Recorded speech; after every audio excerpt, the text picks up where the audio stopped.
Shalom, giving all praises, honor and glory unto Yahweh Bashem, Yahweh Shai, Bahashem, Rakakadash. Double honors unto the elders and apostles of Great Millstone that rule well, and shalom to all of the Akim teaching this word around the globe with faith and truth and sincerity.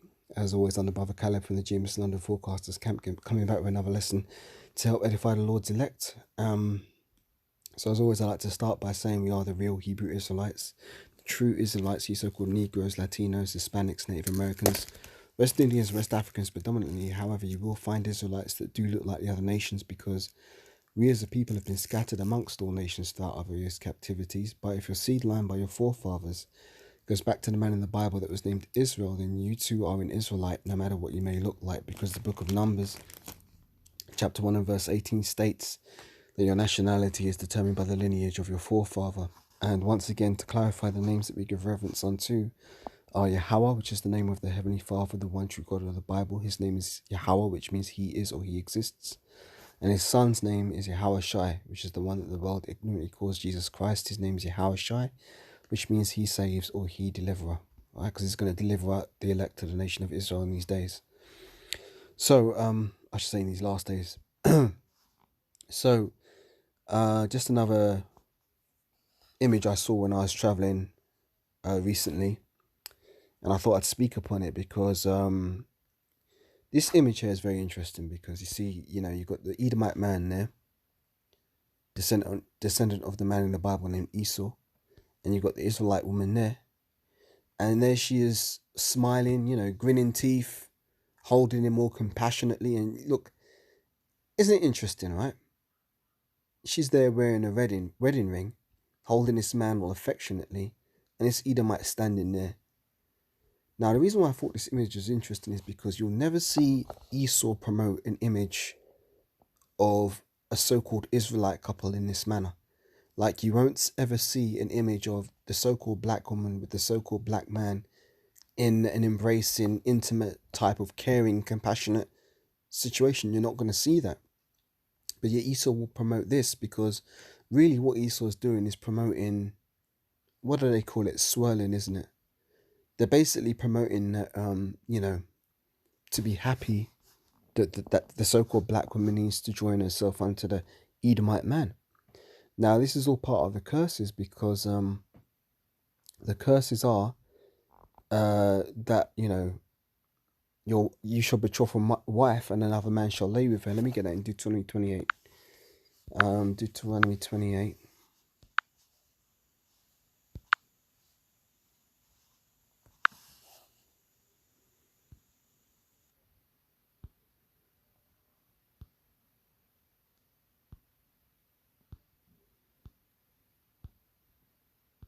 Yeah, this is Deuteronomy 28 and verse 30. It says, "Thou shalt betroth a wife, and another man shall lie with her." So that's part of the curses, because our women are following after or seeking after the other nations rather than seeking after their own men. So this is what this image is promoting, and this image isn't by chance. It's all by design. So let's read it. It says, "Tired of snoring." Oh, put it back up again. It says, "Tired of snoring, Excite treats your snoring and sleep apnea during the day.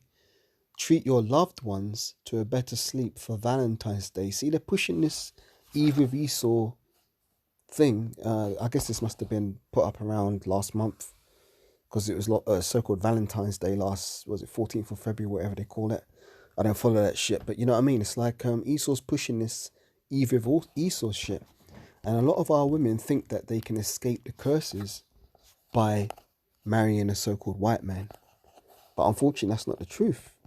You can't escape the curses if you're an Israelite. No matter where you go, no matter who you try and run to, you cannot escape the curses that you're under. But Eve, it's like I've seen it in reality. Like, I remember one time I was sitting in the park, and there was a couple sitting near me on the grass. Edomite man with Eve, the so-called black woman, the Israelite woman.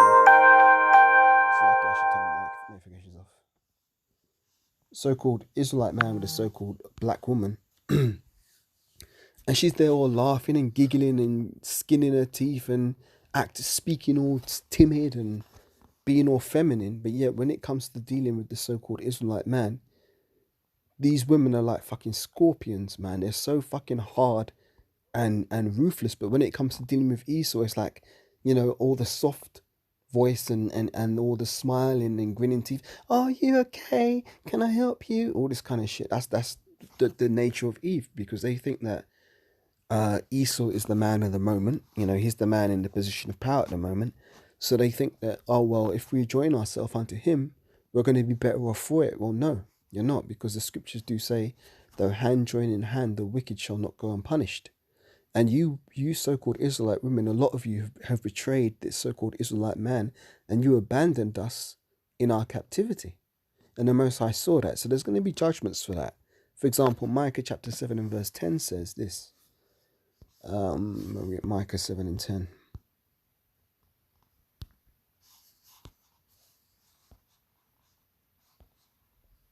Micah 7 and 9 says, I will bear the indignation of Yahweh because I have sinned against him until he plead my cause. See, that's the situation that the Israelite man in the truth is in at this point in time.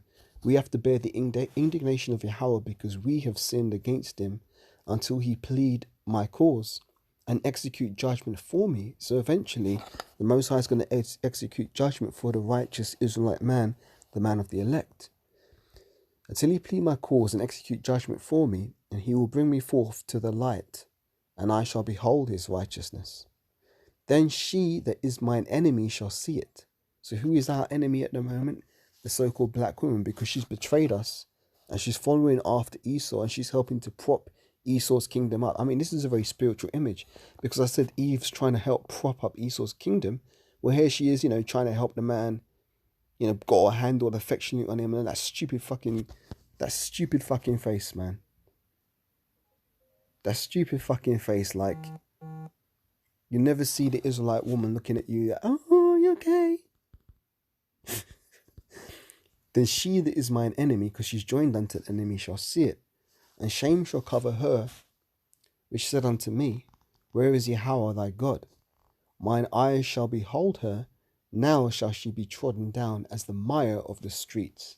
So these women are going to be trodden down like shit in the times to come. Like, I'm talking about Jacob's trouble, time of the end when Yahweh shall finally appears, because the scriptures say the women shall be saved in childbearing if they continue with holiness and sobriety, roughly paraphrasing. A lot of these women are just out there doing them, living their best life, low, you only live once, doing them, not even considering that the day of the Lord is at hand. Going back to the curses of Deuteronomy 28, it says,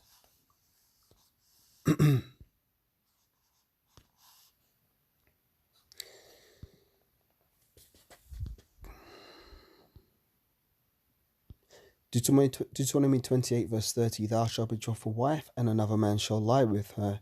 Thou shalt build a house, and thou shalt not dwell therein. Thou shalt plant a vineyard, and shalt not gather the grapes thereof.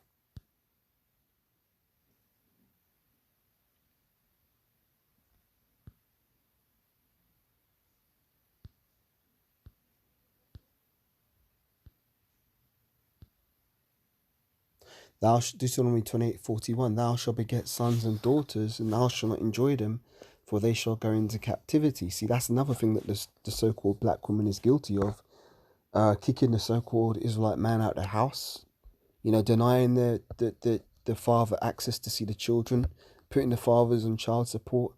All these things, there's going to be judgments to come for the wickedness that our women have done. They're not going to get away lightly, because there's going to be a recompense for this. The scriptures do say all wickedness is but little to the wickedness of a sinner. All wickedness is but little to the wickedness of a woman. Let the portion of a sinner fall upon her.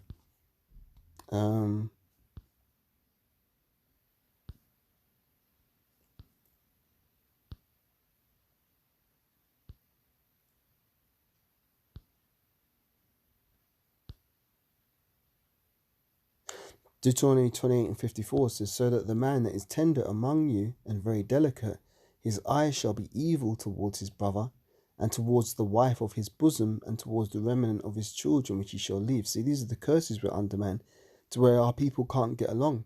And Esau has forwarded the affliction, and he's further destroyed us as a people by destroying our families. But eventually when Yahushua comes back, all these things are going to be put right, and there's going to be perfect harmony between all our nation. There's not going to be no more contention and strife and fighting amongst families. We're all going to function as a perfect body, using that as an analogy, because when there's some kind of dis-ease, break it down, dis-ease in your body, what do? You get sick. It's the same within a family unit, man. When there's dis-ease amongst the family, that body, that collection of people that make up that body of that family is going to be sick. And the scriptures do say the whole head is sick, speaking of us Israelites at the moment, because we're under the curses. But there's going to come a time when Yahushua comes and he restores our nation and puts all these other nations into subjection, and slavery, and restores us as a people, and we get those new bodies.